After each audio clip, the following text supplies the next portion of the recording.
Alô, olá. Bem, para aqueles que não me conhecem, eu vou me apresentar. Eu sou Aline Dorel, estrela internacional e tudo e tal. Bem, já fiz muitos filmes com Fellini, muitos filmes com Pasolini, muitos filmes com Mussolini. Bem, entre os filmes que fiz estão do trash aos clássicos. Bem, um dos clássicos que fui convidada para fazer o papel título foi Cleópatra. Bem, neste momento, quando fui convidada para atuar em Cleópatra, eu estava em Paris, então falei, eu vou aproveitar para dar um pulinho ao Louvre. Bem, chamei o guia e fui ao Louvre, que tem uma coleção egípcia enorme. Então eu fui fazer um laboratório por lá. Bem, como eu sabia que iria ser um dia bastante cansativo, eu tomei alguns Lexotan. Bem, chegando no Louvre, o guia falava, e nós já tínhamos andado por várias salas, só via aquele povo assim, aqueles cachorros de colar. Aquilo foi ficando um pouquinho monótono e eu fui me cansando, ele falando, e o Lexotan batendo. Bem, foi quando eu vi um banquinho todo nacarado, cheio de pedraria, cercado por uma cordinha, e eu disse a ele, eu vou me sentar ali. Bem, ele falava, eu falei, vou, sim, estou bastante cansada. Bem, então eu levantei a cordinha, até algumas sirenes ecoaram, e me sentei e falei, vá falando daí, vá falando, vá explicando, eu estou ouvindo daqui e tudo e tal. Eu vou ficar aqui conversando com o seu coiso. Bem, quando eu acordei, eu estava exposta à visitação pública como a múmia mais bem conservada, já encontrada e tudo e tal.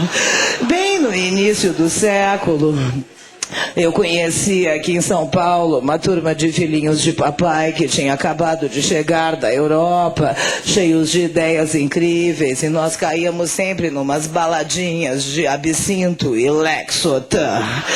Bem, um dia estávamos bastante animados e um deles sugeriu, vamos fazer um luau. Bem, nós pegamos um carro e descemos até a cidade de Santos. Demorou um pouquinho, mas chegamos na praia, acendemos uma fogueirinha e começou um recital. Bem, Mário de Andrade falava. Oswald de Andrade também falava.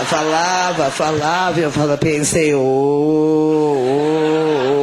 mas que gente chata. Bem, então entrou Vila Lobos, que também falava. Eu falei, me deixe ser burra. Ser intelectual dói. Bem, eles continuaram falando e eu decidi domar alguns Lexotan.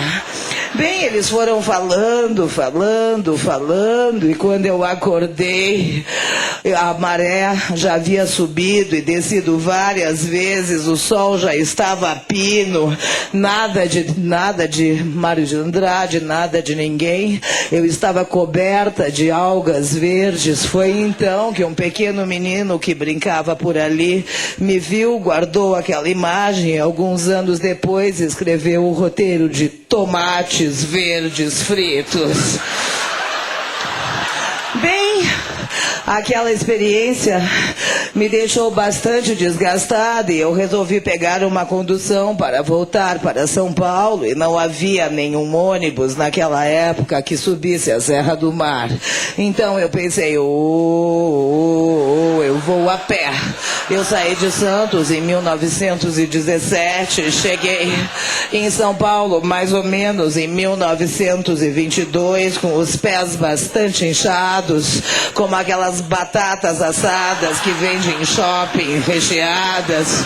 Os meus pezões estavam deste tamanho e eu me sentei nas escadarias do Municipal. Foi quando Tarsila do Amaral me viu, olhou para o meu nariz e o meu pezão e resolveu pintar o Abapuru.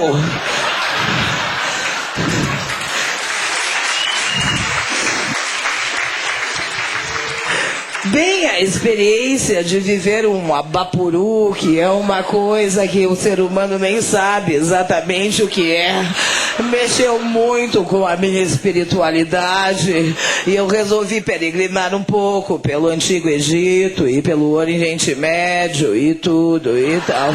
Bem, eu caminhava e não havia nada, mas não sei por que no deserto, esse deserto, não se encontra uma alma. Foi quando eu vi um morro com 3 cruzes engravadas e pensei,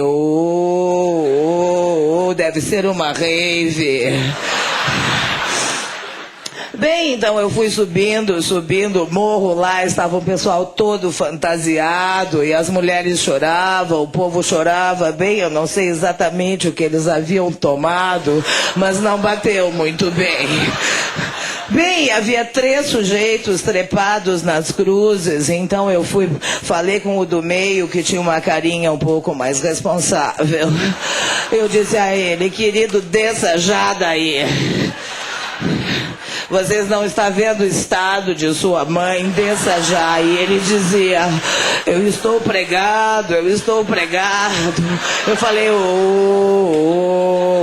eu entendo a situação em que você se encontra. Quando eu estou também bastante cansada, pregada mesmo, fica difícil tomar qualquer atitude. Mas eu tenho santo remédio. Eu peguei uma escadinha, subi até lá e dei a ele 3 Lexotan. Bem, ele dormiu no ato e o povo, muito ignorante naquela época, achou que ele havia ressuscitado no 3º dia.